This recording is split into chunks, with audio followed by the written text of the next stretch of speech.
1, 2, 1, 2. Is this on? Hey.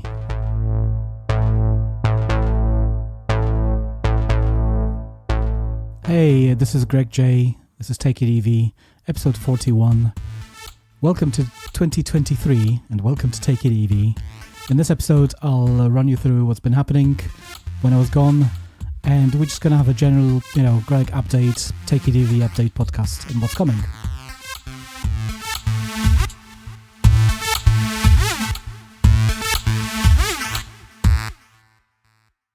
Well, so how is everybody?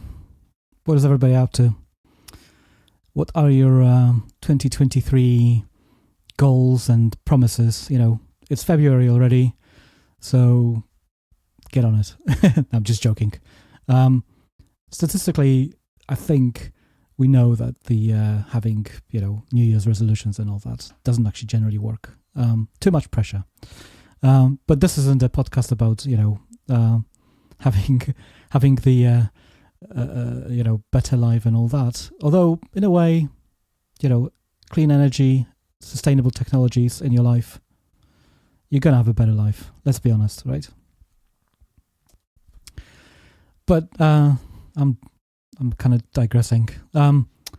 So what have I been to? The last episode released was number 40, when we I spoke to a real life scientist and physicist about climate change and science of climate change. I really, if you haven't listened to it, just go and listen to it after this one, obviously, or just put it in your download queue. If you're not subscribed to this podcast, please subscribe, because there's loads of episodes coming this year. I haven't recorded any of them yet, but they're coming. Since the last time you listened to me talking, a lot has changed. We had a massive work done on our house. We built an extension, which in itself is not a massive piece of work, but we wanted to ditch the gas. Basically, just go fully electric. So remove the gas pipes if possible. Switch over to a sustainable and clean heating technology, and generally insulate the house better, and kind of just build especially the new extension with just eco-friendliness and kind of having a better place to live sort of set of mind, and in the process obviously not burning anything along the way. And yes, I know, building work, loads of diesel vans coming over and all that. That in itself obviously creates a bit of a CO2 cost, but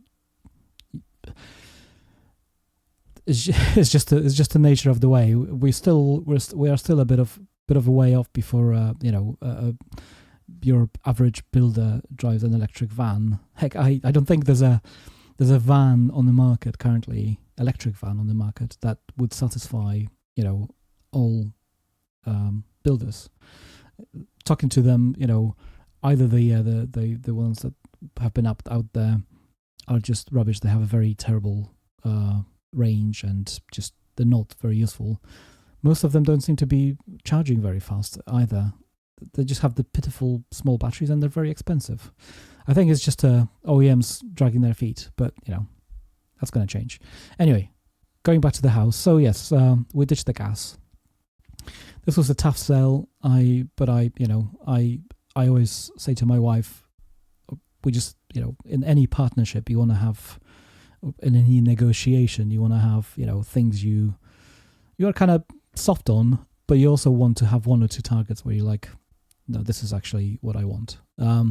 And having a heat pump in the house, because that's our chosen technology, spoiler alert, was one of my kind of like, no, I this is going to cost a lot of money, but I think we're going to enjoy that in the end. And spoiler alert, it's been a hell and back journey. Did I mention this is going to be just me and me talking today? Great. If you're still here, you're awesome. So, building work. It took us a year and a bit to actually find somebody willing to do the actual building work, which I know is crazy. Like, it was one of those cases where we had the money from the bank in the bank, and we were just like, shut up and take our money. But it was actually very hard to find somebody who willing to do it, and somebody we would like, and and all that. And dealing with builders is difficult. It's not something I'm used to. I'm used to the professional business where somebody says something to me, and they will do it, and they kind of do it, and where the communications is actually quite good.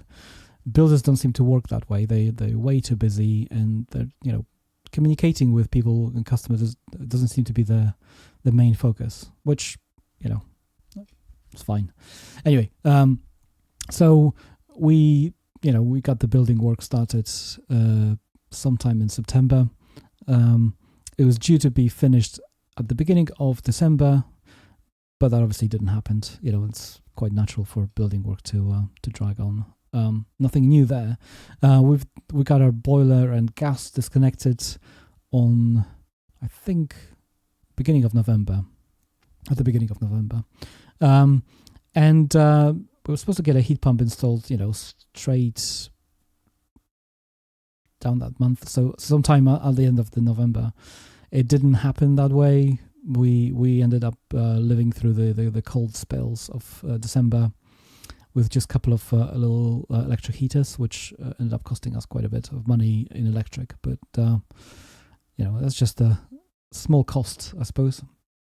The heat pump itself, it's funny. They've estimated the work to only be like 4 days of work.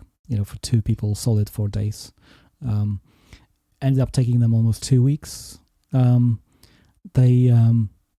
What has happened basically is they came in, changed for those of you who've never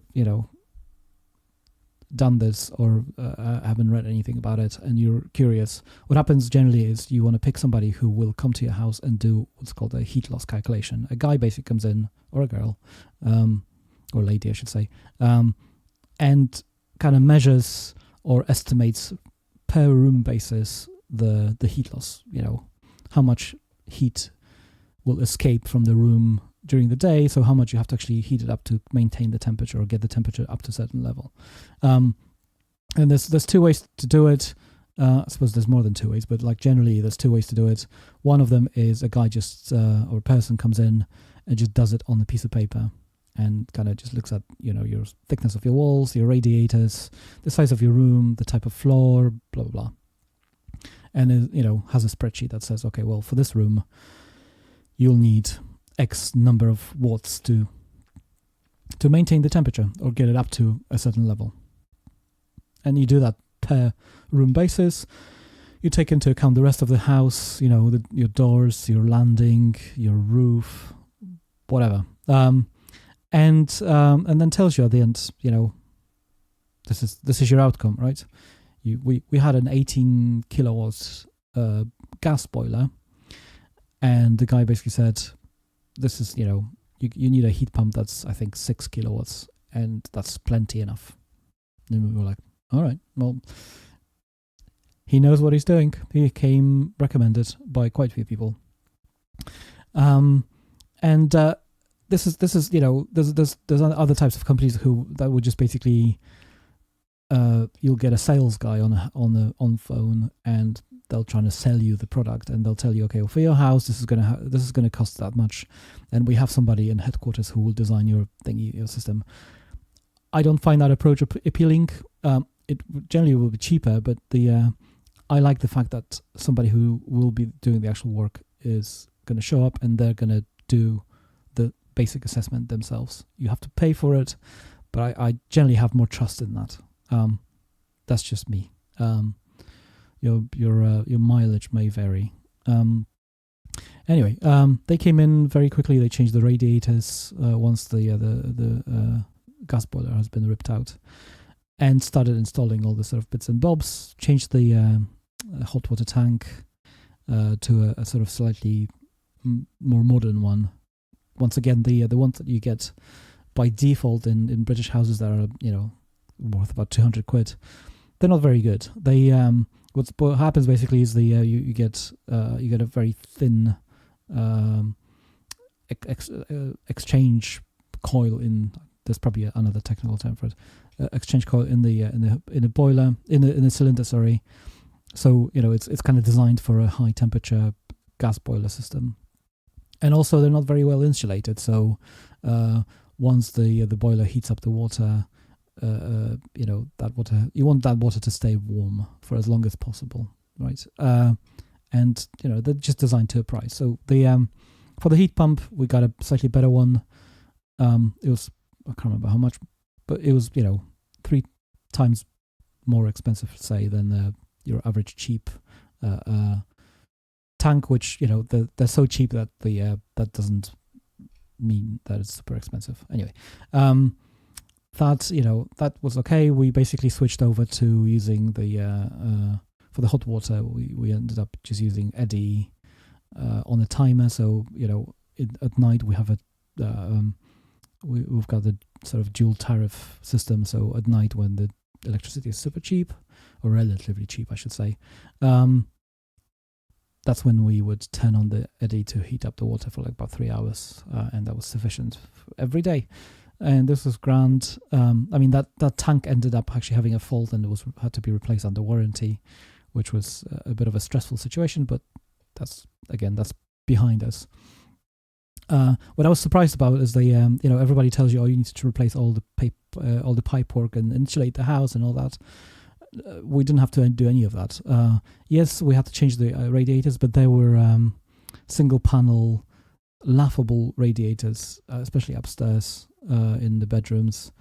And even with a gas boiler, when we had any sort of tough winter, cold winter days, they would struggle to keep the bedrooms hot anyway. So it was just obvious that they have to go. Whether we're going to get a heat pump or not, I recommend doing that. That might cost you a little bit of money, but you're going to save in the long run, because you're going to have to run your heating source for as long. We never got to what do you call it, like a combi boiler route, because I knew that eventually I want to kick the gas out, and also you kind of need with something like Eddy, with solar diverter, you need the hot water tank. So that's the story there. Like I said, the heat pump got installed. It's a unit that's it's quite a chunky unit actually. I wasn't expecting it to be that big, but it is what it is. It got installed outside in the back. They had to then come back and move it because the installers are so. The company that oversees the installation and gives you the warranty at the end, they're very what's the nice way of putting it? They want to maintain their reputation and want to sign off things that are actually done properly. So we've had this system now for I want to say month and a half, 2 months. Basically, it was installed, I believe, sometime at the end of the year after Christmas, or maybe just before Christmas. I can't remember exactly, but end of December, very very end of December. I think it uses about. So I've just done I'm obviously the system's been just installed, so the information is kind of sketchy, right? It's not been very long, but just to give you rough figures, how much it costs. I mean, the installation was well over £10,000.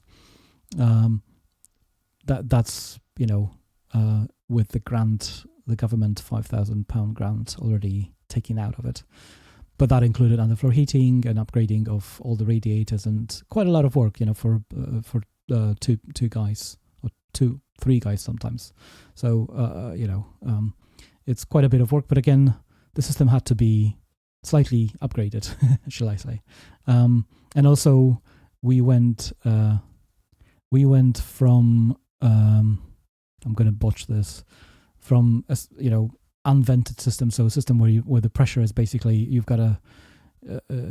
got something pumping the water up to the top level of your house, and you've got a massive tank and then gravity just basically drops the water down when you're using it.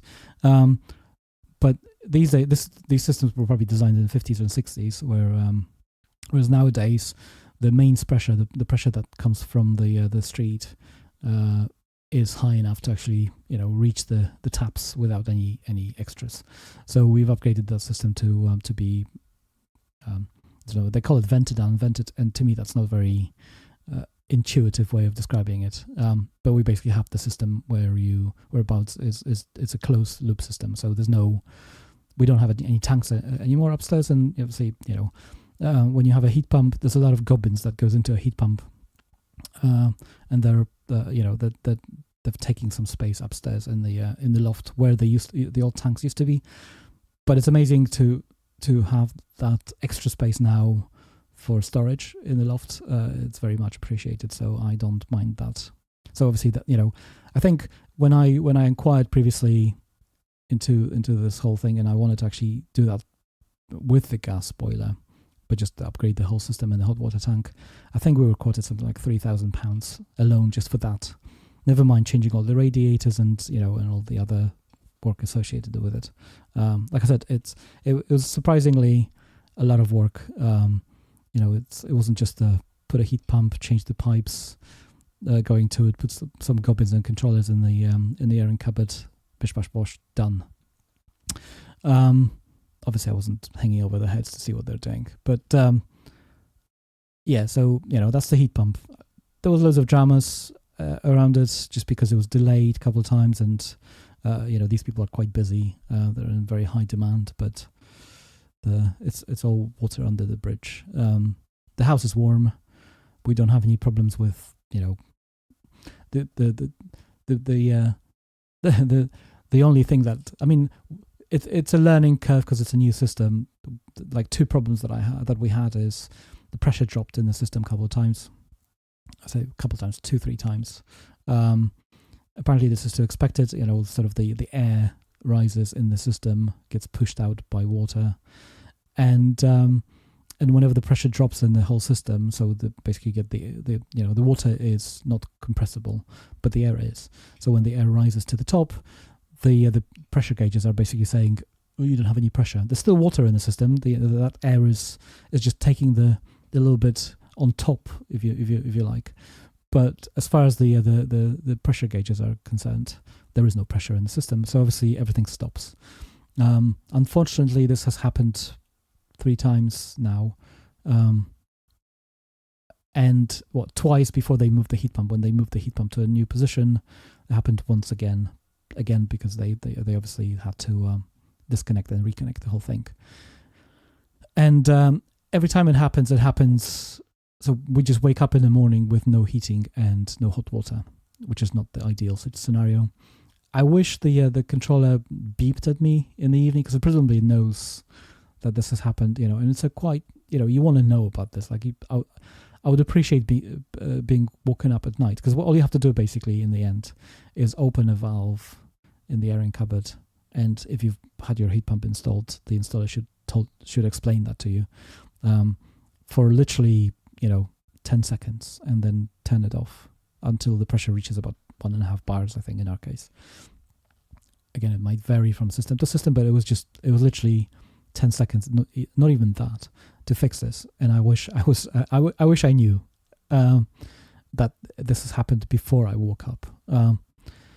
But no dramas. The other funny thing is that the way the heat pump was set up,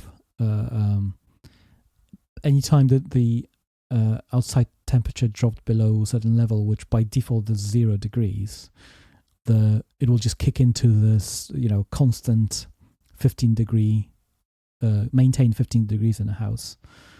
And what happened was basically it was super cold one night, and I woke up sweating, and the heating was obviously on because you can hear the water going through the radiators. And I was like, what's going on? Why is it so hot in the bedroom?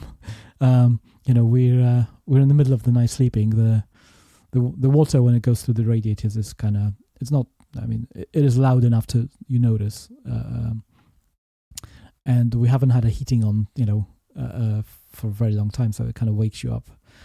And it turned out that basically that the temperature was set to 0 degrees, so I had to drop it down to, I think, -2 or something like that in the menu. But it was a funny thing. But yeah, otherwise, I think previous years we've in terms of cost of like ownership, gas wise, I think we would use about 1,300 kilowatt hours a month in the cold, like very cold months. So usually it would be either January or February. But I think for the past month there has been a couple of very cold days, or hasn't been warm, shall we say. I think the heat pump said something like 563 kilowatt hours energy consumption, which is not bad. If it, I don't know what the COP is. Doesn't matter. In the end of the day, the house is warm. It uses kilowatt hours per kilo, apples to apples, so energy to energy. It seems to be using less energy to keep the house warm. And I've yet to install any open energy monitoring systems and all that, but that will happen. So that's the very long update about heat pump and the heating system. If you have any experiences yourself, or you just have any comments about this, please either I'm trying to use less Twitter. I've moved over to Mastodon. The link is going to be in the description, but basically it's takeitev@mastodon.social. It's an account that I set up in April 2022, so quite a long time ago. Please follow me there if you're listening to this, and just tell me your story. I'd be really, really interested to hear. There's a couple of people that I know who've had heat pumps installed to various levels of success. Mostly it's been, everyone's happy with them. I know 2 people who had their installations done by basic companies that, you wouldn't want. Good news is that, this can be rectified. Bad news is that, this will be happening, and sadly the bad press is always louder than the good news, right? Nobody goes to Twitter to say, good news, I had a good day, or good news, my car actually, my EV hasn't run out of battery and it's been amazing. I mean, it's too late by the time this podcast drops, but I've sent out a call to action this year where I'm hoping basically to get people to record, anything good about electric cars and put together a clip. For the love of EVs, I call it. And if you look at my YouTube channel, Take EV YouTube channel, you'll see the last year's video, which was amazing. Like, literally brought tears to my eyes when people contributed. I was blown away. I was very, very happy about it. And yeah, I love all people who listen to this podcast and talk to me. Like, literally, you guys are awesome. Which brings me to my next point. Or maybe I should have a break. This is your break ending. This, by the way, this is just going to be me talking for, half an hour or 40 minutes, FYI. So, why there was no new episode, new content for a while? If you imagine building work, it's quite disruptive. We've had, people walking through the house, a lot of destruction and building work, loads of noises, interruptions. It was very stressful for both me and my wife. The planning of it didn't work out as planned, shall we say. It was supposed to be finished by beginning of December, and we still had some work going on at the beginning of January. I think our floors and things were laid sort of end of January. So it's been a stressful quite a few months since September, And it's very hard to organize anything where I have to be professional and talking to people and on time when there's a lot of work going on. And yes, they don't do this in the evening, so I could have recorded in the evenings, but it's still, you're exhausted sometimes at the end of that day, and all you want to do is just basically lie down and stare at the sky or whatever, or go for a drive or go for a walk. So apologies about that, but I kind of knew that's going to happen, and I have tried. Believe me, this isn't for lack of trying. This is I had 2 interviews in the meantime. One of them just ended up in an absolute disaster technically. The company that I use for web recording when I want to schedule a recording with people, it's supposed to record the other people's voice and video to their local drive and then kind of send me the recording. It actually failed to save my side of recording, and I didn't, who would have thought that my side is going to fail? So I didn't have a backup, and upon reviewing the interview, because obviously whoever I interview talks most of the time, so I can re-record the questions, but the content wasn't about EVs. It was about a company that has an EV adjacent technology, or it's used by some of the OEMs, but it's not really mainly EV. So I just dropped it in the end, and I had another recording where basically again nothing interesting has been said. I sadly have to do that from time to time, and I have to kind of or I don't get to edit the video in time when it will be relevant. That's the other thing, actually. Since this is a Gregg only sort of waffle an episode. I'm not going to edit this at all, by the way. This is just me dusting my old microphone and the recording system. Last year, one of my goals was to have full video recordings. So, not just talking voices in your ear, but actually video. Because I had a few people telling me, okay, well, if you interview somebody and you recorded a Skype interview, why don't you just publish it to YouTube? But I ended up spending way too much time caring about how it looked. And, when I was drinking in the meantime, when the other person was talking, I wanted to cut that away, right? You don't want to be seeing me drinking my whatever or coughing or something. Video editing is hard. I mean, it's especially when it's an hour conversation. It's a different thing when it's a 10-minute YouTube video, and you can kind of master the art of the script and the recording. It's very hard when it's an audio or conversation sort of thing. And I did try outsourcing and all that, and I'm just gonna have to stop doing it. It's just too much work. This podcast itself is not. I'm not making any money on this. This is actually I might be even losing money on it because I'm spending too much time talking to people and all that. And I just do it because I would have done that anyway. So I am very grateful to all the people who are listening. And if you're still listening, by the way, just drop me a message once again, or if you're listening to this on YouTube somehow, let me know in the comment, because I would love to know how many people actually listen to this podcast on YouTube, even if it's audio only. So that's just that's just kind of honest,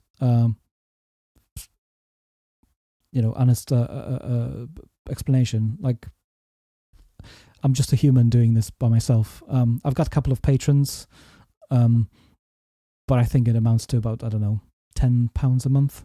And I actually contribute via Patreon to other shows way more than that. So, in a way, these people are just contributing, or they're contributing or taking off some of my contribution, and but obviously they're contributing to this show, which in theory covers. I think I pay about £130 a month, a year, or £150 a year for hosting of this show.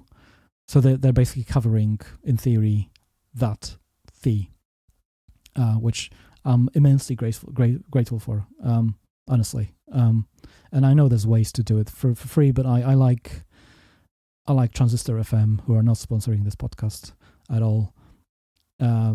And their founders, I've been following them in the tech world and entrepreneur world for years before they established Transistor.fm as a hosting platform, which is absolutely amazing. And if you're looking for a podcast hosting, talk to me. I'll give you a referral code, and then I'll get some money off, and you'll get some money off at the beginning. But go check them out. I think you get 14 days for free. It's a breath of fresh air, basically. Yeah. So that's the reason why I was away for so long. I haven't actually. Normally, I would do loads of shows over Christmas because that's when I have time. Other people have time, but I haven't had a chance to do this year, and yeah, it's a shame. But there's quite a few people that I've sent emails to that I want to interview, or who requested in the past to be interviewed on this show. I'm not going to go into how the sausage is made, but either I pester somebody, or there's people who kind of suggest guests, and I've tried doing everything to kind of get the voices out. I hope I have I know I have a different way of interviewing people. I'm not trying to be flashy here. I'm trying to be. This is supposed to be a show where you're happy to listen to somebody talk for over half an hour. And if you are, you're awesome. Like, I'm not gonna be building, listenership and using any tricks or trying to, do TLDRs or anything like that. I don't think that's a good way to enrich the humanity and kind of build a better world. I think some things need time, and conversation is one of those things that we hold dear to our heart. And this is why podcasts are so popular, right? You want to be able to listen to somebody saying something and kind of feel like you're in the same room with them almost. And this is what I'm trying to bring in. I'm trying to talk to some people who you would normally hear for 10 minutes on the on a medium somewhere. But I want to sit down and talk to them for half an hour, 45 minutes. So we have quite a few people who are I'm hoping are gonna find time. Or I've got 2 episodes scheduled already, or 2 interviews. One is with the guest that we've interviewed in the past, and she's already semi-confirmed, and another guest who is new, and I'm hoping to have a very interesting conversation with them. There's more to come, obviously. The other thing that I want to do is I want to have more regular shows, and this might be just me talking like this, hopefully for not this long, because once again, if you're listening to this point, you're awesome. But I'm not going to be talking for much longer, so don't worry. But this, I want to have some sort of a regular show, and it's not always going to be a guest interview, but I will start doing on the show what I'm doing sometimes, which is there's plenty of not anti, but like not very good journalism, should I say. And I don't want to be sharing links to them. I don't want to be giving them any viewership because I don't think they deserve it. But I think it's worth at least reading the title and kind of just going over, like, why is it rubbish? What's wrong with it? And if you see articles like that, be sure to not share them, but also be sure to actually email the editorial of that publication, unless it's something like Mail or Mail on Sunday or The Sun. It's like they literally thrive on us being enraged. So just don't read that crap. But if it's a genuine publication that actually should have known better, it's worth telling them that they should really just get off that game. But I think I might start doing that myself. Some of the shows that I listen to do that quite a lot, and I enjoy that content. So although it's a bit different when it's just me, we'll see what happens. But I'm hoping to have more regular shows, basically, where I either talk or do a solo kind of deep dive on a subject. And again, Mastodon or Toot Me, although Americans actually find that word funny, it doesn't mean the same thing in the UK. But basically, message me on Mastodon or email me. takeitev@gmail.com. I'm all ears with suggestions. If you know somebody who I should really interview and you're like, why haven't you gotten this person? It's because it's just me. I'm doing this after hours, on my own time. So, yeah, absolutely email me. In fact, email me just to say hi. Like, I want to know who's listening. Honestly. So that's what's going to potentially happen. Is I don't know how often, but I think I'll try doing this every 2 weeks, whether there's an interview with somebody or whether it's just me talking about something. And again, if you want me to do a deep dive on a subject, let me know. I'm pretty technically minded. I'm an engineer by trade, and I do software and hardware. So I'm happy to and I'm very kind of pro science, shall we say? So I'm not going to be trying to bullshit anybody about anything. I'm going to be fairly straightforward. If you know anybody that I should interview, or if you want me to cover any subjects, send me an email, toot me, whatever. If you want me to review an article and kind of shed my critical opinion, or just share it, just share the outrage as it may be about it, and kind of point things that are wrong about it, please do that as well. Again, takeitev@gmail.com is the email address. And I think that's it. If you've listened so far, you're awesome. And yes, I know I've been saying ums and ums too much. Normally I would take them out, but again, I just want this to be a solo update.